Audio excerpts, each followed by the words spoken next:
Hello guys, welcome to my at cook channel. আজকে আমি নিয়ে চলে এসেছি শীতের ফেমাস শাক, যা পালং শাক বলা যায়।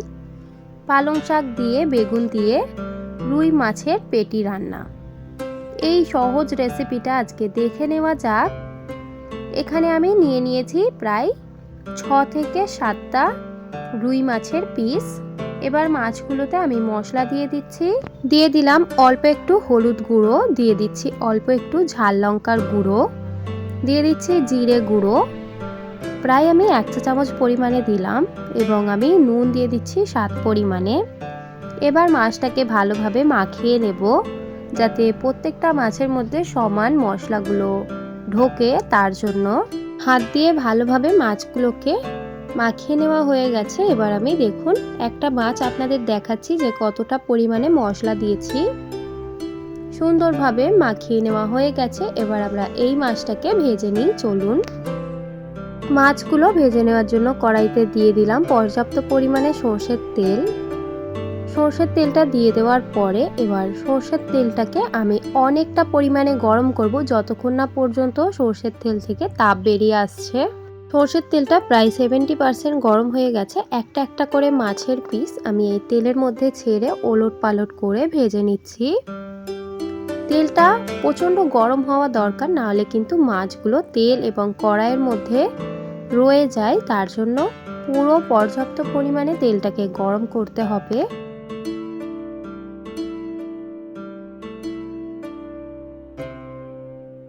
সুন্দরভাবে মাছের মধ্যে কিন্তু কালার চলে এসেছে প্রায় 3 থেকে 4-5 মিনিট ভেজে নেওয়ার পর। এবার আমি একটা একটা করে মাছ তুলে নিচ্ছি যে কোনো একটা পাত্রের মধ্যে। দেখুন কতটা সুন্দর মাছটা ভাজা হয়েছে।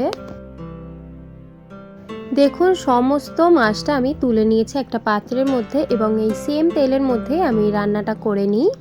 দিয়ে দিচ্ছি একটা বড় সাইজের কুচিয়ে নেওয়া পেঁয়াজ। পেঁয়াজটাকে এবার ভালোভাবে তেলের মধ্যে নাড়াচাড়া করে পেঁয়াজটাকে ভেজে নেব লালচে ব্রাউন করে। পেঁয়াজটা যখন ভালোভাবে লালচে ব্রাউন হয়ে আসবে, তখন আমি দিয়ে দিচ্ছি একটা মিডিয়াম সাইজের কেটে নেওয়া টমেটো এবং কাঁচা লঙ্কা। এখানে আমি 2টো কাঁচা লঙ্কা চিড়ে দিয়েছি। এবার সমস্ত জিনিসগুলোকে নাড়াচাড়া করে আরও একটু অল্প ভেজে নেব গলে আসা পর্যন্ত। যখন রান্নার মধ্যে অনেকটা লালচে হয়ে আসবে, ভাজা ভাজা হয়ে যাবে, সেই পর্যায়ে আমি দিয়ে দিচ্ছি কয়েকটি ঘরোয়া মশলা।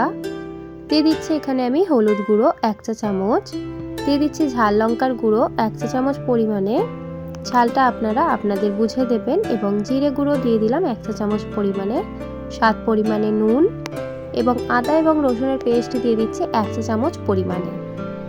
এই কয়েকটি মশলা দিয়ে দেওয়া হয়ে গেলে ভালোভাবে নাড়াচাড়া করে পেঁয়াজটাকে অল্প একটু কষিয়ে নেব। কষিয়ে নেওয়ার পর যখন দেখবেন পেঁয়াজ থেকে তেল বেরিয়ে এসেছে, সেই পর্যায়ে আমি এখানে দিয়ে দিচ্ছি কেটে রাখা বেগুন। বেগুনগুলো ভালোভাবে কেটে নিয়ে ধুয়ে নিয়েছি। সমস্ত বেগুনটা দেওয়া হয়ে গেলে এবার নাড়াচাড়া করে এই মশলার সঙ্গে মিক্স করে দেব।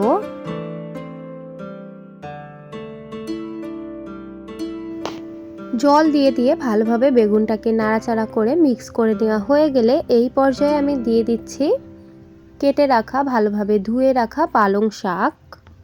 শাকটা দিয়ে দেওয়ার পর কোনো রকম আমি এখন জল দিচ্ছি না, কারণ শাক থেকে অনেক পরিমাণে জল বেরোয়। সমস্ত শাকটা দিয়ে দেওয়ার পর এবার নাড়াচাড়া করে আমরা ভালোভাবে কষিয়ে নিই।